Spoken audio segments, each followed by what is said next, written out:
Nous allons donc poursuivre avec Bernard Fontaine de France Télévisions Innovation, que nous avons déjà écouté et entendu hier. Euh, Quand on a fait ce programme, on s'est un petit peu amusé à mettre réalité virtuelle versus réalité augmentée.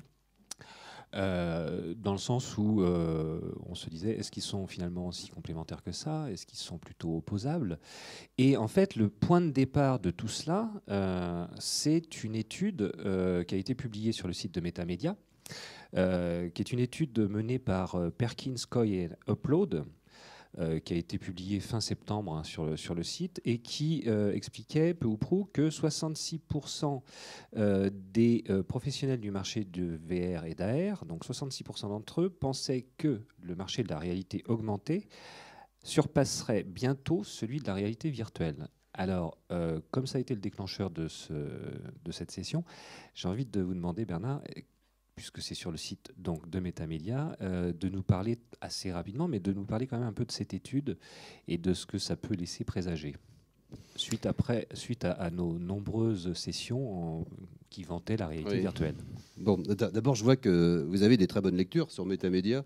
C'est vrai, on essaye avec ce blog de faire avancer les choses. C'est un grand mot, mais au moins d'expliquer les choses, et cette étude en fait partie, bien sûr.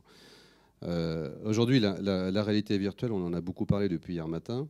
C'est un fait, ça existe. La réalité augmentée, elle a existé, elle existe avec différentes versions, on en parlera tout à l'heure. Mais aujourd'hui, de grands acteurs pensent à peu près la même chose. Je disais récemment des propos de Tim Cook et l'annonce qu'ils ont faite, je crois que c'est hier ou avant-hier, chez Apple, avec l'accord qu'ils ont passé avec Carl Zeiss, fabricant d'objectifs, de façon à faire en sorte, peut-être sur un nouvel iPhone, il y aura une optique particulière permettant de faire un peu comme dans le projet Tango de Google, la capacité à utiliser son téléphone pour filmer une scène et la filmer en 3D et être capable de scanner des univers 3D pour en faire quelque chose avec un objectif très très précis, bien sûr. C'est d'utiliser ces nouveaux smartphones dans le cadre de l'utilisation de réalité augmentée. Alors, les raisons seraient nombreuses. Quand vous parlez, moi je suis assez proche à France Télévisions de pas mal de nos développeurs qui, eux, sont bien sûr, pour beaucoup d'entre eux, des gamers assidus. Et quand on leur parle de réalité virtuelle, il est hors de question d'en parler de disparition de la réalité virtuelle parce qu'ils ont tous à la maison un équipement, un Vive ou des équipements de cette nature. Et bien entendu, le côté fantastique qui démarque vraiment la réalité virtuelle et la réalité augmentée, c'est bien sûr le côté immersif.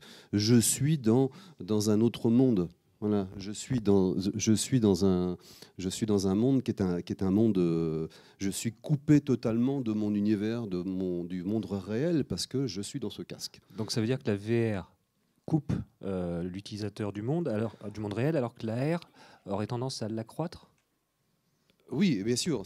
On va être coupé du monde, et c'est bien pour ça que la VR a le succès qu'on connaît, alors avec les différents degrés de services qu'on est capable de faire sur la VR. Mais c'est vrai qu'on est tellement isolé du monde, on va vivre quelque chose, on va vivre cette expérience qui a été maintes fois dite ici depuis hier. Et la réalité augmentée, c'est un peu l'inverse, parce que la réalité augmentée, justement, on est dans notre monde. Si aujourd'hui j'avais un équipement de réalité augmentée sur le visage, je connaîtrais peut-être le nom de chacun d'entre vous, parce que je vous regarde, et en étant que l'application a été développée, je sais qui est qui, et j'ai sa petite fiche descriptive dessus. Donc je suis dans mon histoire, dans mon monde à moi, et c'est moi qui ai écrit l'histoire. Je suis dans une histoire, je vais suivre une histoire, ça a été très bien expliqué tout à l'heure par le réalisateur. Donc dans le monde de la VR, je suis dans l'histoire. Dans le monde de la réalité augmentée, c'est moi qui fabrique mon histoire. Je fabrique mon histoire parce que c'est ma vie que je veux augmenter. Je vais augmenter par de l'information que j'aurai devant le visage, dans mon axe visuel. Alors évidemment, tout ça a des limites. Tout ça a des limites en termes de possibilités. Évidemment, les défenseurs de certaines technologies de casques et autres vont expliquer, c'est le cas de Meta par exemple, quand vous allez aux États-Unis, ben, ils imaginent que ces futurs casques de réalité augmentée vont permettre, et je ne peux dire qu'ils obligent, mais ils incitent leurs développeurs à travailler de cette façon-là. C'est-à-dire que les développeurs, plutôt que d'avoir un écran et travailler et coder, eh bien cet écran-là est virtuel et cet écran est devant leur champ visuel. Ils vont pouvoir travailler avec cette méthode. Alors, je ne pense pas qu'il soit nécessaire de se projeter dans cet avenir où on verra tous les gens dans la rue se promener avec un casque de réalité augmentée sur le visage. C'est un avenir qui serait certainement effrayant, mais en tout état de cause, Ces technologies-là sont en marche et ces technologies-là, la comparaison entre les deux, le complément qu'on pourrait imaginer, on verra ce que le public ce que le public en fera, mais pour le moment, c'est beaucoup trop tôt. Les solutions les plus courantes, bien entendu, elles sont liées à la réalité virtuelle. Samsung publiait récemment, à l'occasion du CES, ces chiffres de près de 5 millions de casques qui ont été vendus.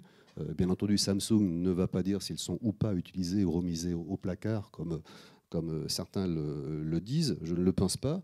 Une grande partie de ces casques-là ont été soit achetés délibérément par les acquéreurs, soit ont été fournis en bundle, comme l'expliquait hier notre confrère d'Orange. En boutique, les casques sont vendus par les opérateurs télécoms, parce qu'ils sont souvent associés à la vente du téléphone.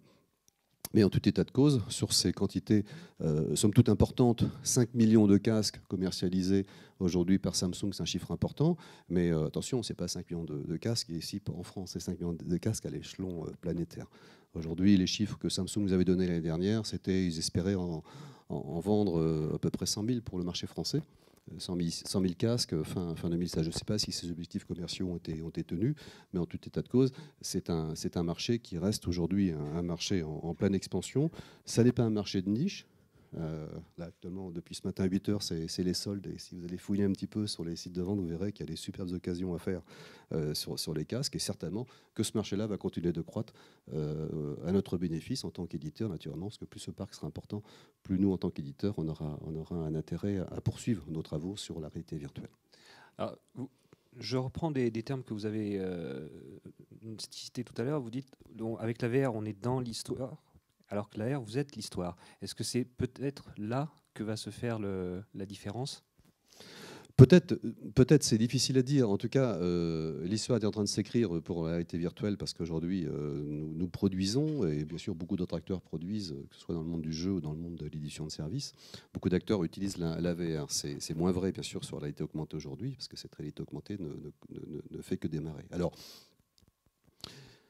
une chose est certaine, je l'ai dit tout à l'heure, c'est que cette réalité virtuelle, elle n'est pas non plus sans poser des problèmes. Tout à l'heure, le réalisateur Mathieu parlait de sickness, d'effet motion sickness. Fait, ouais. Il est certain également que cette réalité virtuelle, elle peut aussi trouver ses limites sur l'acceptation du public, sur l'usage, tout simplement le fait de porter un casque. Alors d'abord, cette réalité virtuelle, j'ai pas entendu d'ailleurs depuis 2 jours non plus la définition. C'est quoi la réalité virtuelle ? C'est quoi la réalité augmentée ? Alors, vous pouvez poser la question on est une centaine dans cette salle, on aura peut-être 100 réponses différentes. Ma version à moi, qui elle vaut ce qu'elle vaut, parce que c'est que la mienne, je pense que la réalité virtuelle est plutôt synonyme de part d'un casque et de cette notion de casque plus associée à l'immersion que l'on peut en faire dans une utilisation au quotidien. D'autres vous diront non, parce que cette réalité virtuelle, le simple fait d'être sur un iPad ou sur un écran PC et de pouvoir vous promener dans cette image-là, le résultat est le même. Je ne pense pas que le côté immersif, on ne l'a pas. Cependant, l'audience, elle est là. Elle est là, nous on le voit en tant que média. Je vous donne un exemple l'autre jour, alors on va l'appeler réalité virtuelle parce que c'est avec une caméra 360. On a placé une caméra 360 au moment des débats des élections présidentielles en décembre, lors de la primaire. Eh bien, la promesse qu'on a fait à notre public sur notre site France Info, c'est de dire venez voir et vous allez voir ce que les candidats vont voir à cette primaire. Ils sont tous alignés, comme vous le savez, et tous les candidats étaient alignés afin de voir afin répondre aux questions de nos journalistes. Ce qu'on a proposé au public, c'est d'être présent à la place des candidats sur leur pupitre et de regarder un petit peu l'envers du décor et les coulisses par cette caméra. Eh bien, on l'a fait juste en essai avec Nathalie, une de nos géries, qui est spécialisée sur la VR. On a été surpris de voir les chiffres. 700 000 visionnages de cette vidéo, quelques heures avant le début du programme sur France 2. 700 000 visionnages de cette scène-là, parce que les gens avaient besoin de surprise, de se dire c'est intéressant, je vais moi aussi vivre la même chose, et j'aurai l'impression aussi d'avoir vécu ce que les candidats, dans 1 heure à l'antenne sur France 2 à 21 h, vont vivre. Donc on voit très bien que cette utilisation et ces 700 000 visionnages de cette vidéo-là ne se sont pas du tout faits sur des casques Ils se sont fait, à la très très grande majorité, sur des surfaces, on appelle ça à plat dans notre jargon, donc sur une surface, sur un iPad ou en slidant sur l'iPad, vous pouvez faire tourner le plateau télé où était tournée cette émission-là. Donc les usages sont très très majoritairement sur ces équipements-là. Et pour les heureux possesseurs de casques, naturellement, le même usage doit être fait, enfin, est augmenté sur le port d'un casque. Alors, mais côté éditeur que nous sommes, c'est aussi, j'en ai un peu parlé d'ailleurs hier lorsque je parlais d'Oculus Samsung, c'est aussi un chemin de croix pour nous. C'est compliqué. C'est compliqué parce que développer une application VR sur un casque d'une marque donnée n'est pas la même application. Enfin, c'est pas le même développement sur un autre type de casque, voire même d'ailleurs sur des générations différentes de casques Gear VR entre la version 1 et la version 2, c'est pas pareil, ça fonctionne plus ou moins bien en fonction des adaptations techniques imposées par Samsung. On voit à quel point l'éditeur a, dans sa volonté d'éditer un contenu, l'obligation d'être présent sur beaucoup de plateformes et d'avoir beaucoup de difficultés à pouvoir le faire. Alors c'est pour ça que cette VR, elle démarre fort. Il y a plutôt un côté sympathique sur l'adhésion du public sur la VR. Maintenant, l'utilisateur qui va mettre ce casque-là s'impose ses propres limites. Les propres limites, ça a été dit aussi un peu tout à l'heure, l'effet motion sickness ou l'effet... cet effet-là est principalement dû aux effets de tournage, enfin, un peu contre-volontaire à l'action humaine, mais cependant, et là ce sont des études, alors je ne vais pas m'étendre sur les études biologiques parce qu'on n'est pas dans un congrès médical, Non. mais il y a beaucoup d'études passionnantes sur ce sujet-là qui sont quand même à ne pas... On ne va pas se mettre la tête dans le sable sur ce sujet-là. Il y a des neuroscientifiques qui ont travaillé sur le sujet, il y a des ophtalmos qui ont travaillé sur le sujet, il y a pas mal de travaux qui sont en cours actuellement sur ce thème-là. Alors pour différentes raisons, il est quand même nécessaire d'être assez prudent sur des devoirs de précaution tout à fait classiques. On l'a eu il y a une quinzaine d'années sur les casques son. On a limité la puissance audio sur les casques à près de 90 dB, je crois, à la fin des années 90, parce qu'on s'est rendu compte qu'il y avait des cellules nerveuses qui étaient atteintes sur un usage excessif des casques audio. Bien sûr, il n'y a aucune étude épidémiologique sur la réalité virtuelle aujourd'hui qui sont terminées. Mais en tout cas, c'est observé par la communauté scientifique sur les usages. Alors, heureusement, le corps humain est quand même assez bien foutu. Ça fait quand même des millions d'années, des milliards d'années que l'espèce humaine existe. Et l'homme a réussi à s'autoprotéger. Quand on est dehors, on est quand même soumis à des expositions ultraviolets. Enfin, pas mal de dangers potentiels. Et quand on en parle, les ophtalmos, ils nous rassurent aussi en disant, heureusement que l'œil et l'homme est assez protégé. Mais cependant, c'est très nouveau. Et c'est nécessaire quand même d'être attentif sur ce point. Donc ça veut dire que l'une des clés, c'est peut-être le fait de déséquiper l'homme. Alors voilà, je ne pense pas qu'il soit nécessaire un jour d'arbitrer en disant finalement la réalité virtuelle a vécu et vive la réalité augmentée. Non, je pense que les deux vont survivre. Alors des adaptations de cette réalité virtuelle pour compenser ces défauts ou ces difficultés que le public peut avoir sur l'utilisation d'un casque, peut-être une réglementation associée à ce casque-là, en fait, en gros, certaines protections qui seront nécessaires à mettre au sein d'un casque. Mais je pense que les deux vont continuer. Cependant, le fait de devoir équiper l'homme, c'est-à-dire mettre un équipement, mettre un casque, mettre quelque chose, on sait, il suffit de parler autour de nous, on sait très bien que le public, généralement, n'accepte pas d'avoir une utilisation trop prolongée de ce casque-là pour différentes raisons. Soit elles sont purement biologiques et cette défense immunitaire que l'homme a en disant j'enlève le casque, je ne sais pas pourquoi je l'enlève, mais je l'enlève.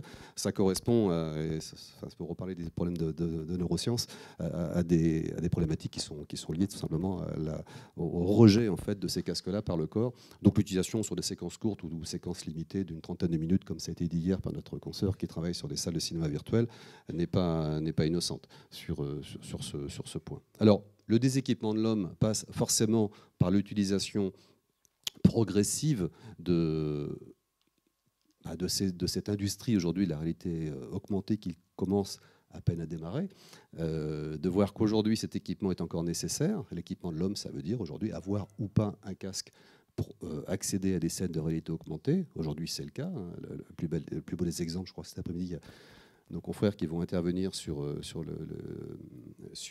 casque HoloLens de Microsoft, qui est un petit bijou technologique que Microsoft a lancé. Et ce bijou technologique, eh bien, il nécessite lui aussi d'avoir devant le champ visuel un équipement permettant d'accéder à des scènes de réalité augmentée. Mais l'homme est instrumenté, c'est-à-dire qu'il a sur son visage, il a ce casque-là.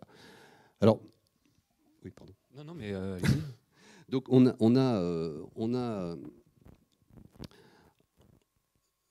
C'est vrai sur la réalité. Je reviens un petit peu à la réalité virtuelle également. Cette réalité virtuelle aujourd'hui, elle fait appel à des sens parce que l'homme reste quand même une machine biologique complexe. Et parmi les fonctions biologiques de l'homme et les sens de l'homme, les sens humains, principalement deux de ces sens sont occupés sur la réalité virtuelle. Aujourd'hui, bien sûr, c'est la vue.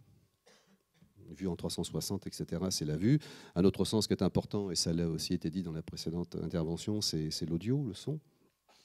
Mais vous savez très bien que l'homme a heureusement d'autres sens que deux de ses sens. Aujourd'hui, ils ne sont pas encore impactés par la réalité virtuelle et par des solutions techniques qui permettraient, là aussi, d'augmenter la présence et peut-être d'améliorer en fait, cette expérience et de faire accepter à son corps, sans avoir cette réaction consciente, que cette réalité virtuelle est parfaite. Alors ces sens-là, sans parler des 5 sens classiques que l'homme possède, la vue, l'ouïe, le toucher, etc.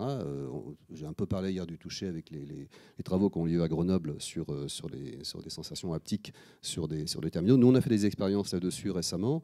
On s'est rendu compte que c'est assez impressionnant en fait, de faire une expérience de réalité virtuelle sur un casque ou même à plat sur un écran. Par exemple, on a développé 2 scénarios. Le premier scénario consiste à dire j'ai une roue de coffre-fort. C'est un jeu tout simple, enfin un vrai faux jeu parce que ça n'a jamais été publié, ça reste dans nos labos. Et dans ce jeu-là, je dois trouver un code pour entrer dans une pièce. Alors aujourd'hui, qu'est-ce qui va se passer en réalité virtuelle? Je vais avoir une manette coffre-fort avec des chiffres. Je vais faire tourner ce bouton-là. Eh bien, le bouton, si je le tourne physiquement, donc on a pris un bouton qui est une espèce de gros potentiomètre, et si je tourne, là c'est la bouteille, le bouton, si je tourne le bouton, je n'ai bien sûr aucune sensation, je le tourne et je peux le faire tourner dans le vide. Si j'utilise une sensation on appelle ça un effet magnétoréologique, donc inventé par des chercheurs du CEA, eh bien, ce bouton-là, subitement dans l'application et un instant T, et seulement au moment où je vais le tourner, je vais avoir les sensations du coffre-fort, ces petits cliquetis. Et je vais avoir dans la main cette sensation extrêmement fine pour trouver le code. Et si j'ai trouvé le code, je gagne quelque chose ou je vais sur l'étape suivante. Donc on voit bien que... Et le public qui l'a testé, parce qu'on l'a fait tester au grand public, le public qui l'a testé était stupéfait en disant mais c'est extraordinaire. C'était l'étape d'après les manettes de jeu traditionnelles que l'on connaît sur HTC par exemple. On a des manettes qui rétroagissent. Alors c'est pas le vulgaire volant avec rétroaction qu'on a eu quand on était gosses tous, mais c'est là réellement la possibilité de sentir ces petites sensations du coffre-fort pour trouver le bon code où il y a un écran qui est un peu plus dur et quand vous l'avez trouvé, vous avez trouvé le code. Donc cette sensation va faire appel à ce troisième sens. La vue, vous voyez dans votre casque la scène virtuelle, le son, vous entendez les cliquetis, et votre toucher. Et l'expérience, mais elle est vraiment plus puissante parce que cette sensation de toucher, vous l'avez mise en place. Alors, ces travaux sont très sérieux, c'est pas fait pour faire des serious games ou des jeux, ces travaux scientifiques sont principalement faits pour le milieu médical encore d'ailleurs, pour faire de l'opération à distance.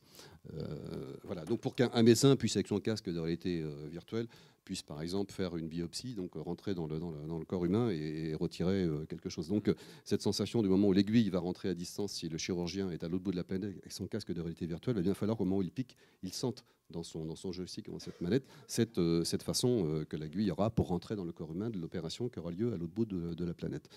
Et voilà, c'est plutôt un détournement de ces travaux-là que nous avons fait pour bien faire comprendre l'importance de l'action d'un de nos sens. Mais la marche reste très très longue parce que là aussi les travaux scientifiques ont déterminé que le corps humain avait à peu près, non pas 5 sens, mais 21 sens. Donc on en est très très loin naturellement d'occuper ces 21 sens. Donc il y a encore beaucoup de niveaux. Il y a encore beaucoup de travaux pour que cette réalité virtuelle avance, bien sûr. Et alors justement, à propos d'étapes, quels sont les différents niveaux de la réalité augmentée? Cette réalité augmentée aujourd'hui...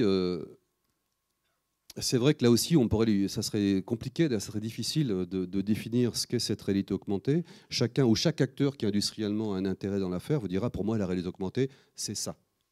Bien évidemment, vous voyez derrière cette réflexion le c'est ça, parce que derrière, j'ai quelque chose à vendre, ou j'ai des travaux, ou j'ai engagé ma société à faire telle et telle action, naturellement. Donc pour moi, la réalité augmentée, c'est telle chose.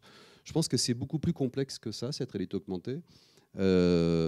Si vous interrogez les initiateurs du show là, qui démarre, je crois que c'est aujourd'hui ou demain à Paris, sur faire renaître des artistes qui sont décédés. Le hit parade, ouais. Voilà, le hit parade, et bien revoir Claude François sur scène, est-ce que c'est la réalité augmentée ou pas? Le producteur va vous dire oui, ça va être brandé comme ça. Venez vivre l'hologramme permettant de voir Dalida ou voir Claude François chanter sur scène. Donc on est bien dans une scène de réalité augmentée qui va utiliser des techniques pas récentes. Hier, je parlais que la réalité virtuelle existait depuis des lustres également, et cette réalité augmentée, aujourd'hui, qui n'est qu'une scène de théâtre, qui n'est que de la projection, existait à la fin du 19e siècle, qu'on appelait ça le paper ghost. Donc je fais apparaître sur une scène de théâtre un personnage qui est là aussi totalement virtuel par des effets de miroir et de projection. Donc 100 ans après, ça existe à nouveau, ça existe encore, avec naturellement la puissance du numérique. C'est utilisé aujourd'hui dans beaucoup de scènes de théâtre. C'est utilisé aussi en télévision, c'est utilisé également dans des musées. J'ai récemment visité à l'invitation du château du Clos Lucé, on a fait un sujet dessus. Le Clos Lucé, c'est un château qui est dans les Pays de Loire, là où Léonard de Vinci a fini sa vie. Eh bien, le musée, plutôt que de faire visiter le lieu où Léonard de Vinci peignait, eh bien, il fait simplement revivre aux visiteurs, quand ils passent dans une grande pièce, vous revoyez Léonard de Vinci. Et les visiteurs voient Léonard de Vinci comme je te vois. Tout simplement que cette scène de rétroprojection est très très bien faite. Et derrière un miroir semi-réfléchissant, qui est la taille d'une vitrine, je vois Léonard de Vinci dans son milieu, dans ses meubles qu'il avait à l'époque, bien sûr, dans ce musée. Je suis bien là dans une scène de réalité augmentée, parce que je ne suis pas équipé, j'ai pas de casque, j'ai pas de casque Hololens, j'ai rien, c'est juste mes yeux. Et j'entends Léonard de Vinci qui me raconte sa vie. Je suis bien dans une scène de réalité augmentée, avec les technologies actuelles qui sont issues de ces fameuses technologies de Paper Ghost. Alors, cette réalité augmentée, elle peut avoir bien sûr d'autres versions et d'autres appellations. La réalité augmentée qui va consister à dire je mets des lunettes, Google s'y est risqué il y a quelques années avec ces fameuses Google Glass, je vais augmenter mon champ visuel avec une information supplémentaire qui va apparaître dans mon champ visuel. Bon, le succès des Google Glass, vous le connaissez pour plein de raisons. Google a mis un voile sur ces travaux-là. Mais cependant, d'autres acteurs ont continué de travailler dessus. Je pense à Epson, par exemple. Epson a mis au point des lunettes qui sont abordables en plus, qui coûtent bien moins cher que les lunettes de Google, qui colleraient parfaitement à l'expérience qui nous était évoquée hier, d'ailleurs, de la personne qui a développé cette scène de réalité augmentée où avec votre iPad, vous êtes sur les plages de Ouistreham et vous revivez le débarquement. Et bien là, ce débarquement-là, si la mairie ou le conseil, le centre touristique de Ouistreham souhaitait mettre des lunettes de cette nature, ces lunettes qui ont un petit bloc, un petit terminal qui fonctionne sous Android, ça marcherait parfaitement bien de revoir cette scène-là, donc avec cette scène augmentée, avec ces lunettes-là qui valent 350 €, je crois, donc qui ne valent pas beaucoup plus cher qu'une tablette. On a bien avec cette version-là. Si vous interrogez Epson va vous dire, moi avec mes lunettes, je sais, j'ai bien une solution de réalité augmentée. Bien entendu, cette solution de réalité augmentée, telle que c'est l'initiateur, je pense à Optinvent également, un autre fabricant français d'ailleurs de lunettes, commercialise et promeut ces produits-là comme des produits de réalité augmentée. Mais cette réalité augmentée, elle a un gros défaut, c'est qu'elle ne spatialise pas. Elle spatialise en 2D. C'est-à-dire que comme faisait les Google Glass, j'ai l'information, j'ai un picto, j'ai quelque chose qui va apparaître dans mon champ visuel. En aucun cas, j'ai une information qui va être tridimensionnelle. Et c'est là où arrivent d'autres technologies de réalité augmentée, qui sont également appelées réalité augmentée. Alors, je pense principalement au projet Tango, équipant des téléphones. Asus a présenté il y a quelques jours un téléphone, je crois que c'était au CES, qui s'appelle le Asus Zenfone. Je sais quoi, il y a un acronyme derrière. Donc c'est un téléphone qui, lui, est promu un vrai succès pour les fans de réalité augmentée, parce que lui aussi, il sera capable de définir, de spécialiser, de scanner des scènes. Des scènes 3D. Et contrairement au Google Glass ou aux lunettes dont je parlais tout à l'heure, avec ce téléphone-là ou avec cette technologie-là, vous allez être capable de créer ou de faire interagir votre téléphone qui va comprendre l'univers 360 3D qui est autour de lui. Donc si je suis dans une scène, je vais me tourner et au-dessus de toi, ton nom va s'afficher parce qu'il va savoir que c'est à cet endroit-là que je dois faire afficher ce nom-là, avec le téléphone, tout simplement comme ça. Si je me tourne vers la table ici, j'aurai le nom des intervenants qui sont à ma gauche. Donc on voit bien l'intérêt de ces téléphones-là qui vont spatialiser par ces capteurs l'utilisation de cette fonctionnalité au sein des téléphones. Et peut-être qu'Apple annoncera par rapport à ce que je dis et cet accord qu'ils ont passé des projets similaires. Alors, Après arrive un autre niveau. À chaque fois, on augmente en fait en matière de performance. C'est bien sûr les travaux, plus que les travaux, c'est les produits réels qui sont sortis. En l'occurrence, je pense principalement au casque HoloLens, dont on parlera oui, cet oui, qui après-midi. est une merveille technologique en matière de complexité. Bon, même si aujourd'hui il n'est pas possible pour le grand public de l'acquérir, sauf débourser $3000. Mais ça n'est pas du tout un produit grand public, mais c'est un produit qui est plein de promesses en matière d'utilisation. Et là, justement, on est capable, contrairement à ce que je viens de dire sur les autres équipements, de pouvoir utiliser ce masque-là et ce casque-là et d'être capable, par exemple, de faire le tour d'une personne, de faire le tour d'une statue, ou de faire vivre un scénario pour l'utilisation du jeu, par exemple, où je vais faire vivre sur cette table ici et je vais projeter des petits personnages qui vont faire partie intégrante de mon scénario grâce à ce casque-là. Et ils en parleront très bien tout à l'heure parce que le studio qui viendra est spécialisé justement dans ces types d'utilisation de ces casques-là. Donc, là, on est bien sur un usage tridimensionnel de ce casque-là dans votre champ visuel, avec une promesse qui est extraordinaire. C'est la promesse d'augmenter réellement votre champ visuel avec tout le bénéfice que la 3D peut apporter dans la projection dans votre champ visuel de ces scènes-là que ce casque-là permet. Alors, il n'a pas que des avantages. C'est une technologie, je crois qu'un peu le studio de Bordeaux a travaillé avec Microsoft pendant des années sur ce chantier-là. Je reprends les termes de leur patron qui était récemment à nos côtés à une conférence qui était à Montpellier, à l'IDAT. Bon, les évolutions de ces produits-là, je ne sais pas ce que Microsoft souhaitera faire. Aujourd'hui, bien entendu, dans la version actuelle de ce casque, il a ces limitations qui sont essentiellement dues au prix, pour avoir un prix raisonnable, même si $3000, ça reste un prix excessif pour le commun des mortels. Mais aujourd'hui, le principal reproche qu'on pourrait faire à ce casque-là, c'est son champ visuel. C'est d'avoir l'observation. Si j'ai quelqu'un debout devant moi qui mesure 1m80, si je le regarde, je vais le regarder par tranche. De façon, en levant la tête, d'avoir ces différentes versions. Si je veux faire le tour de la personne ou d'une statue, j'ai une limitation visuelle qui est due au coût de l'appareil et aux technologies aujourd'hui utilisées.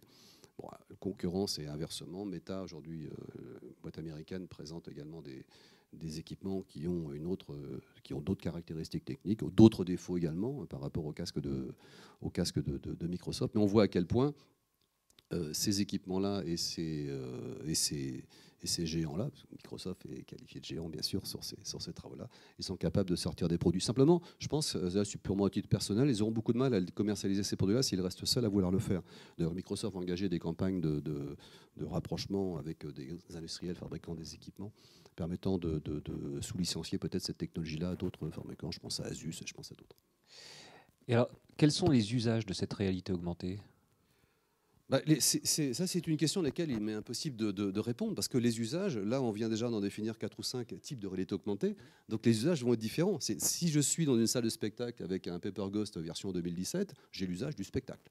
C'est du théâtre numérique, c'est du spectacle, c'est ce que l'on veut.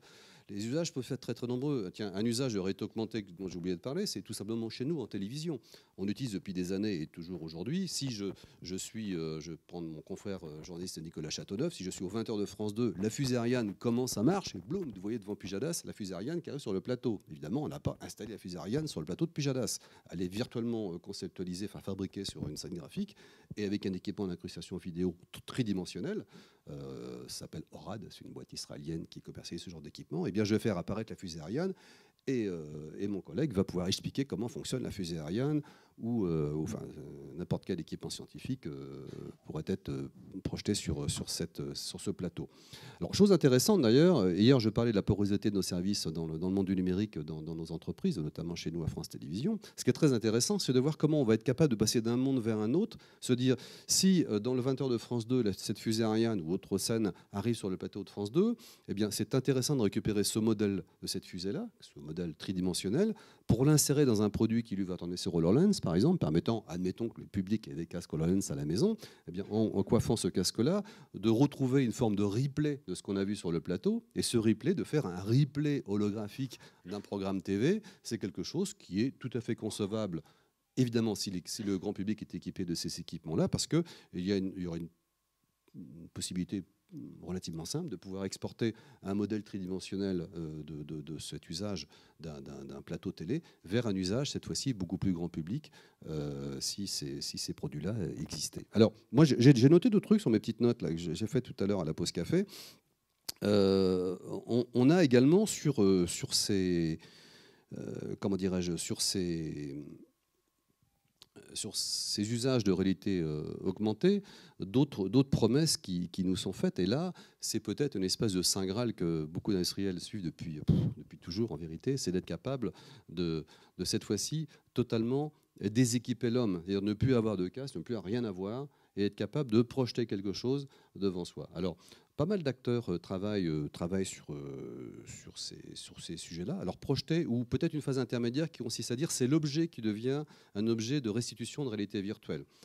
Par exemple, il y a des fabricants aujourd'hui qui ont trouvé une idée qui est marrante, c'est d'être capable virtuellement de vous habiller dans une cabine d'essayage de freins. Vous êtes chez Zara ou je ne sais pas où, et puis vous êtes devant la glace, et le miroir va être suffisamment intelligent pour comprendre votre morphologie et vous habiller.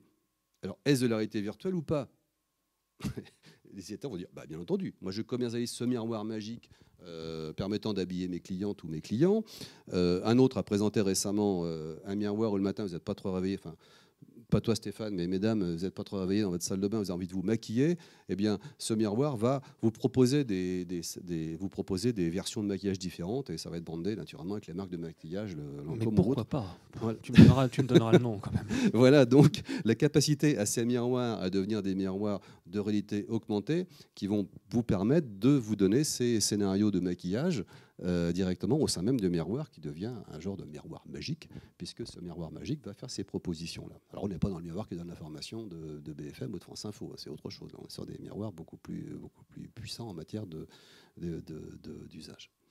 Voilà, donc les usages sont vraiment en fonction des technologies industrielles qui sont mises en place. Une d'entre elles, et nous regardé ça on regarde ça d'ailleurs de très près, parce qu'on travaille avec pas mal d'univers industriels différents. Par exemple, un d'entre eux, l'univers de l'automobile. L'automobile, pourquoi l'automobile? Tout simplement que l'automobile est en grosse mutation aujourd'hui. L'automobile va devenir autonome. Et aujourd'hui, les travaux qui ont lieu, sans aller à l'autre bout de la planète, mais pour rester en France, chez Renault ou chez PSA, eh bien, on a regardé avec eux comment l'utilisation d'une voiture en réalité virtuelle pouvait exister. Alors non pas pour acheter la couleur de sa voiture, ça c'est basique et certaines concessions les possèdent, mais comment le verre qui compose tous les éléments, toutes les surfaces vitrées des voitures va devenir ce qu'on appelle vulgairement le verre intelligent. Donc ce verre intelligent, simplement votre pare-brise de voiture va être équipé de structures OLED, exactement comme un téléviseur mais en structure transparente, et cet écran de pare-brise va subitement vous donner des informations. Alors dans votre conduite, sur le GPS et autres qu'il y a sur le pare-brise, mais si la voiture est autonome, puisqu'elle est censée le devenir dans une petite dizaine d'années de façon très populaire et très grand public, eh bien, on va pouvoir insérer sur ce tableau les informations. Alors, je crois qu'un des thèmes de ces conférences, c'est le tourisme, par exemple. Si j'arrive ici au Grand Bornand dans ma voiture, qui m'amène automatiquement ici au Grand Bornand, j'aurai plein d'informations sympas sur le pare-brise de ma voiture. Au Grand Bornand, d'autres y voient des utilisations sociales de ces techniques-là. Il y a déjà des travaux engagés dans une université israélienne, qui est l'université du design à Jérusalem, qui, eux, ont réfléchi sur ce verre intelligent pour l'automobile, pour en faire des services de réalité augmentée, où je vais finalement...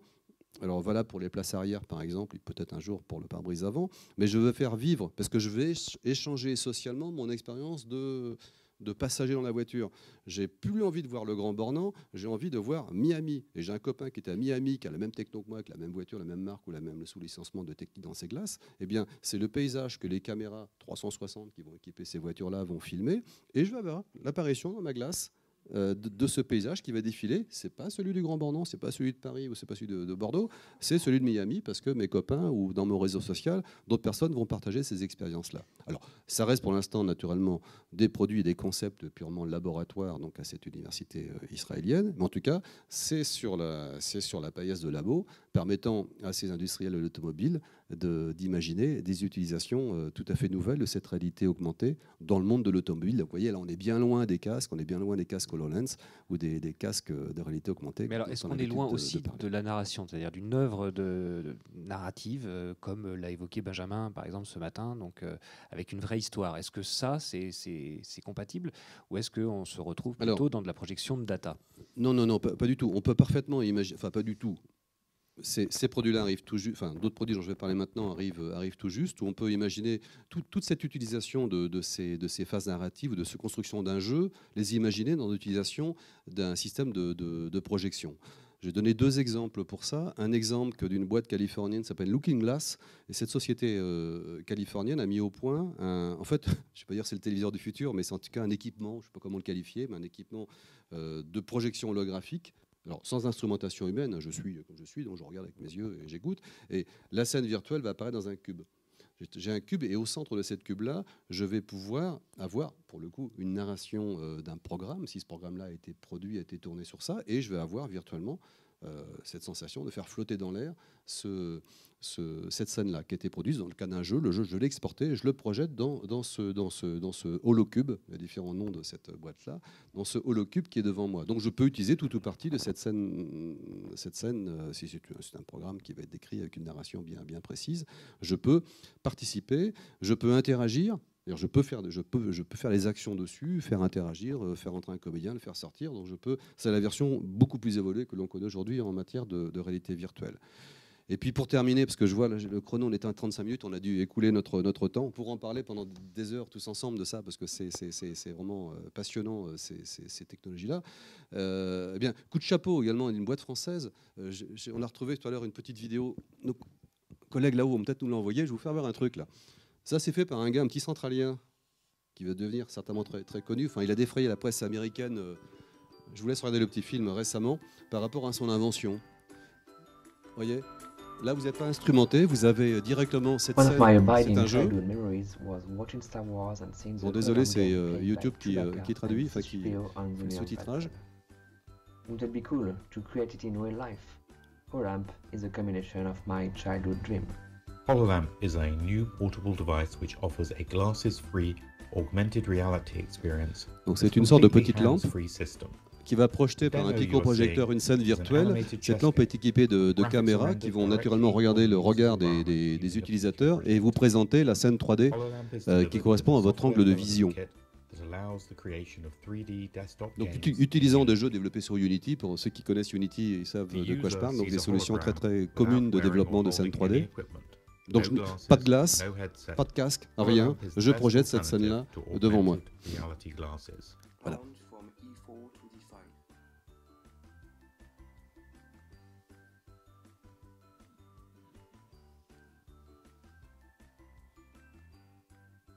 From C3 to E4. Our campaign offers developers early access to this exciting environment while we finalize work on our second-generation consumer product. The technology behind HoloLamp is called Spatial Augmented Reality. To our knowledge, HoloLamp is the first self-contained, freestanding, portable device using this technology. HoloLamp uses multiple cameras and a projector to perform face tracking of the user and project an image which gives the illusion of viewing a 3D object. As your head moves, the image is altered as if you were looking at a 3D object. HoloLamp uses the latest advances in machine learning to compute the position of the user's face. We have also developed a way to create holograms on any surface, so that the user can see them on his desk without clearing the space. To achieve that, advanced techniques in computer vision are utilized to capture the environment geometry during initialization. Then the graphics are rendered in real time. HoloLamp has been designed with consumer-level criteria, creating a compact device, folding for easy transportation and easy to open for use. Our development kits are just the start of our project. By getting involved now, you can help create environments for the consumer unit we are developing. Voilà, donc c'était pour terminer cette présentation sur les différentes facettes de cette réalité augmentée et de ce qui existait aujourd'hui. Voilà, donc je pense que c'était intéressant de balayer toute cette investigation qui est peut-être inhabituelle parce qu'on ressort des carcans classiques dans lesquels on embarque la réalité augmentée avec cette vision peut-être plus large que ce que l'on dit habituellement sur cette réalité augmentée. Et on voit bien à quel point ça fourmille d'idées, ça fourmille de projets et de voir ce genre d'initiatives qui sont encore sur l'initiative naturellement. C'est un prototype qu'on vient de voir, qui existe, qui a été présenté il y a quelques jours à Las Vegas. J'ai trouvé intéressant de vous parler de ça parce que ça va permettre peut-être de voir que vous voyez cette réalité augmentée avec une nouvelle vision, en se disant la réalité augmentée, elle peut exister avec différentes formes et traduire ça dans vos métiers à chacun, de voir comment cette réalité augmentée, elle peut exister au quotidien pour vous, dans des projets que vous pourriez avoir, dans des productions que vous pourriez imaginer. Très bien. Est-ce que vous avez des questions par rapport à cette présentation, à ces perspectives que Bernard a exposées? Non? Ça vous semble complet? Pas d'interrogation? Si?